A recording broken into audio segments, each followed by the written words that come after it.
The best putters in the world get 4 things right when they make putts: a perfect setup, a perfect stroke, a perfect speed, and a perfect direction. Seymour's patented and proven rifle scope technology putting system helps golfers improve all 4 areas. Here's how. First, get in a comfortable posture. Square the face to the target line using the putter's alignment line. Then hide the red dot. Doing these 3 things will set you up in an optimal stance, square to the putter, square to the target line, and with your head, shoulders, hips, and hands in alignment. Now you're locked onto the target, like radar, free to putt with confidence the same way every time. Take your game to the next level by becoming a great putter with a Seymour.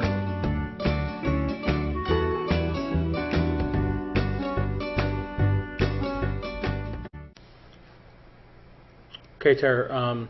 So the main thing right off the bat, start trying to move the weight. Okay, that's always going to help you. But today we kind of really focused on the lag, right? For some reason, it looks like I'm squatting out too much rather than being more upright.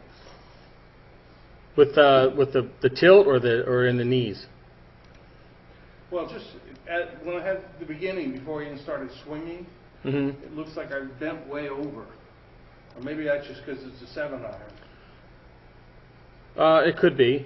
Yeah, see, I definitely came over. We're over the top, right? Yeah. Or through it from casting it, typical cast, right? You actually see it here. It starts to break. That left hand starts to break there.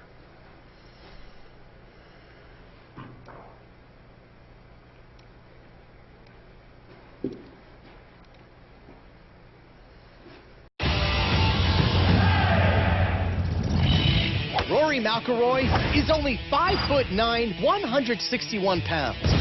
But in the U.S. Open, he bombed his drives an average of over 310 yards. Our question is, how does a golfer Rory's size get so much length off the tee? The key to generating distance is what's called the kinetic chain, drawing energy from the ground up through the legs, through the torso, into the arms, and into the club. And in the middle of that kinetic chain is a critical link, the hips. And it's Rory's extraordinary hip action that caught the eye of Dr. Greg Rose. At the Titleist Performance Institute, Dr. Rose has worked with many of the world's best golfers, including Rory, using technology to analyze aspects of the golf swing that are difficult to see with the naked eye. Rory's got that beautiful tempo, but as he comes through impact, all of a sudden something very different happens, which makes a lot of us sports science guys look at this and go, wow, what's going on there?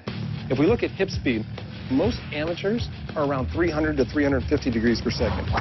That's how fast they're rotating. Most tour players are around 550 degrees. Rory gets to this amazing 720 degrees per second on the downswing. What's truly remarkable about Rory's hip acceleration is that it has another gear, reverse.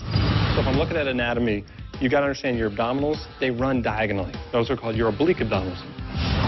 They start on your rib cage and they run down to your pelvis. So imagine it's like a rubber band attached to either side, and as that rubber band is contracting, it's going to grab both sides and pull them closer together. So in Rory's case, those abdominals fire so hard, it actually takes his lower body and it actually spins in the opposite direction. Right there, it's actually moving 377 degrees per second the opposite direction, which is just crazy.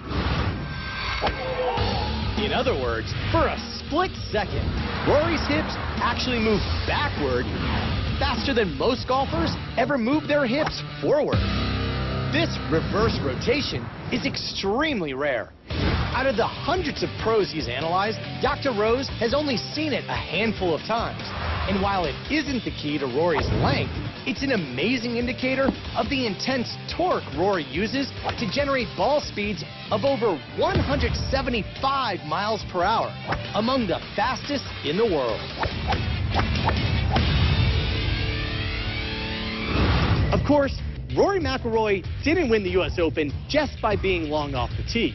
His ball striking helped him set the Open record, hitting an amazing 62 out of 72 greens in regulation. For ESPN Sports Science, I'm John Brinkus.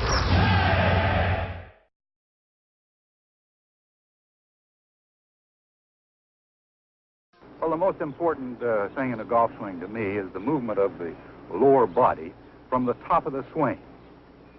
And if you don't mind, I'll demonstrate. First off, you start down below with your knees and your hips. At the top of the swing, you move the lower part of your body, not your shoulders, the lower part of your body, letting your arms and hands follow, bringing you into position to hit. But this is the first movement, there. Then you release at the bottom. Most people do it entirely opposite. They rotate their shoulders first instead of their lower body. As a result, they come across the ball and hit the outside of the ball instead of the back of it. If you don't mind, I'll hit a ball, and the first thing to watch is what starts first from the top of the swing.